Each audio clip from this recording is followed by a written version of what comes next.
3 hours after midnight, my phone rang with a voicemail I hadn't recorded yet.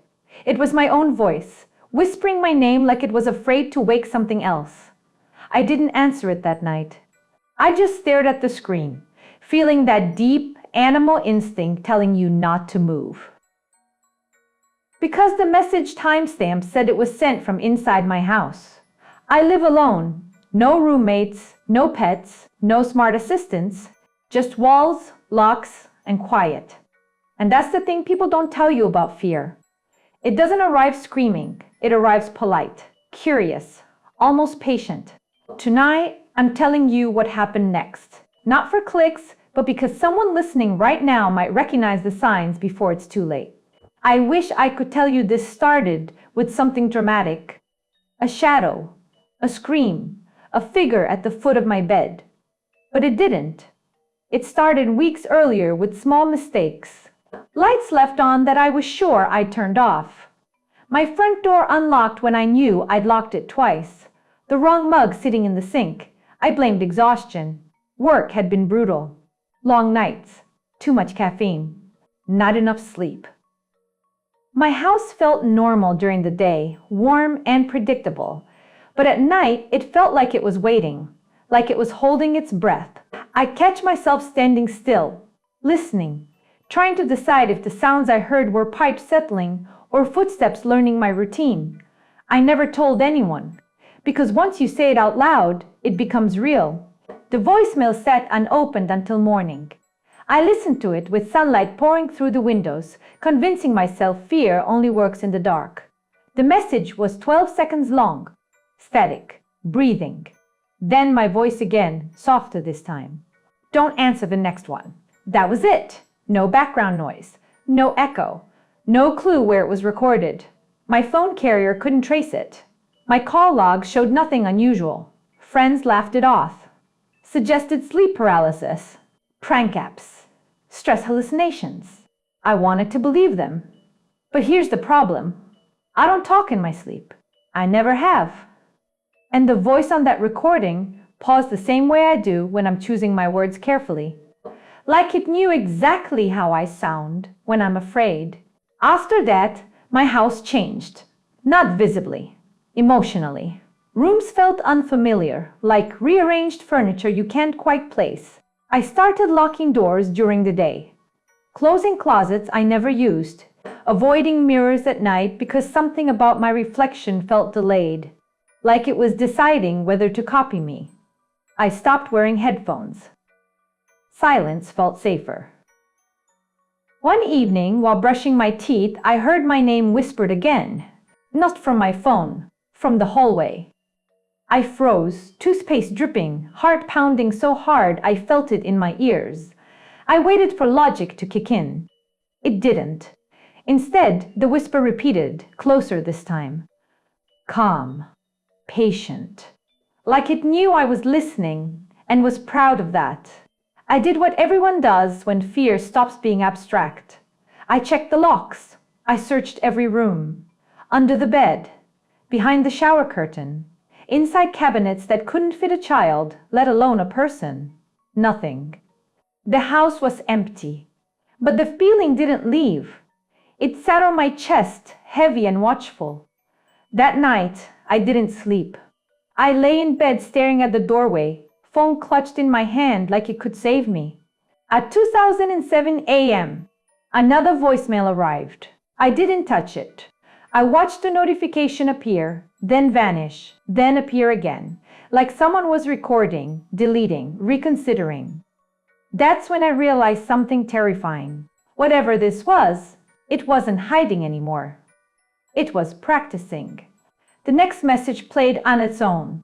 No tap, no command.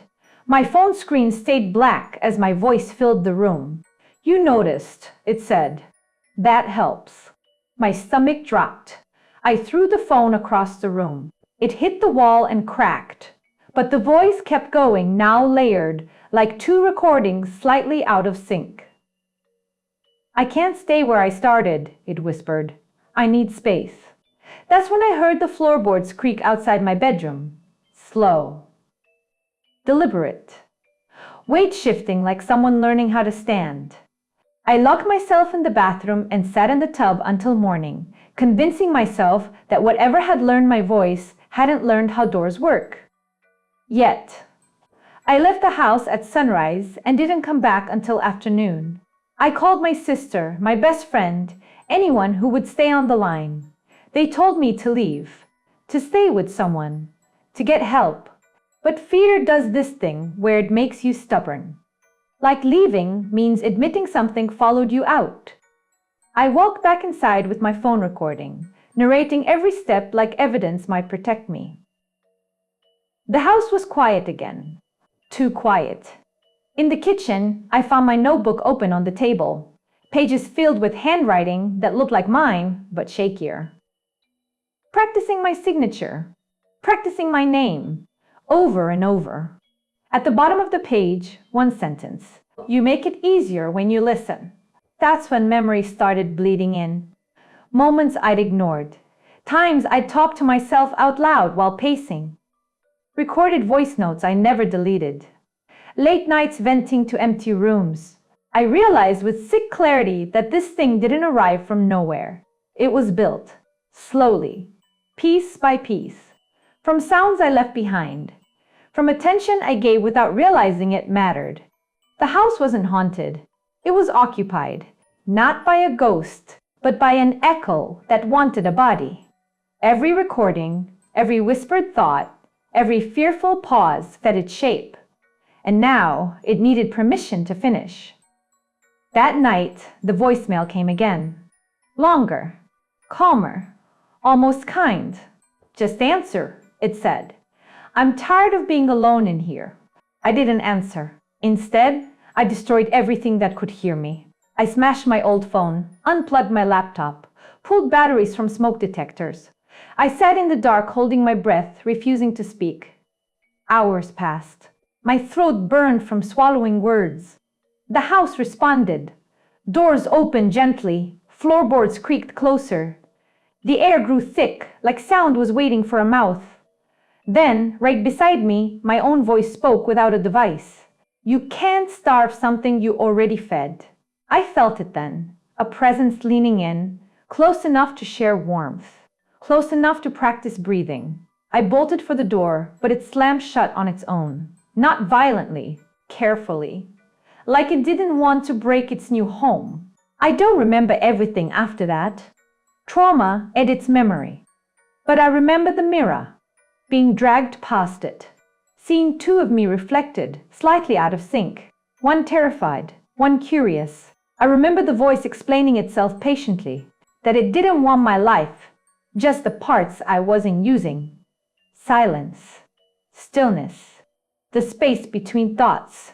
It promised to be careful, to leave enough of me behind that no one would notice. That's when panic turned to something sharper. Anger. I screamed my own name as loud as I could, over and over until my throat tore. The house shook. The echo screamed back, distorted, collapsing under the weight of too much sound. And then, suddenly, everything stopped. I woke up on my front lawn as neighbors stood over me, asking questions I couldn't answer. They said they heard screaming, said my front door was wide open. Inside, the house was normal again. No notebooks, no whispers, no creaking steps. My phone was gone. Police ruled it a breakdown. Stress-induced psychosis. A tidy explanation everyone could accept. I sold the house a month later without stepping inside again. I thought distance would end it, that starving it of attention would make it fade. I was wrong. Because echoes don't need walls. They need listeners. And weeks later, in a different city, with a new number, my phone buzzed with a voicemail notification, 12 seconds long, from an unknown contact. I deleted it without listening. That's the rule now. Here's what no one tells you about silence. It remembers. Every word you leave unattended, every thought spoken out loud to an empty room. We're surrounded by things that listen. Devices. Walls. Spaces we treat like they're passive. They're not. They collect us, shape us, reflect us back when we least expect it. I stopped talking to myself after that, stopped recording voice notes, stopped whispering fears into the dark like it was safe. Because something learned me that way, learned how I pause, how I breathe when I'm scared. And it's still practicing somewhere, not hunting, waiting, for someone else who thinks being heard is harmless, someone who answers a call without checking where it came from. I know how this sounds, like a warning story you listen to and forget by morning, but pay attention tonight, when your house settles, when your phone lights up without a reason, when you hear your name and swear no one said it. Don't respond, don't fill the silence. Curiosity is an invitation. Fear is a blueprint, and attention is how things cross thresholds they couldn't before. I learned that the hard way. Some doors don't need to be opened. Some messages don't need to be heard, and some versions of you, once given room to grow, won't want to give it back. If this story made you uneasy, good. That feeling is older than logic. Trust it. It's trying to keep you intact. People still ask me what it was. A ghost, a hallucination, a glitch. I don't give them a name. Names make things comfortable. This wasn't comfortable. It was intimate. It knew me because I taught it how. That's the part that keeps me up. Not that something followed me, but that I helped it stand. We live in a world where we record everything, save everything, say everything. We forget that echoes don't disappear. They linger, waiting for shape, waiting for permission. If you take anything from this, take restraint. Let some moments vanish. Let silence stay empty. Not everything needs to be shared. Some things, once heard, start listening back. And they don't stop when you ask them to. I still get the urge to check my phone at night, to see if anything came through. Old habits die slowly.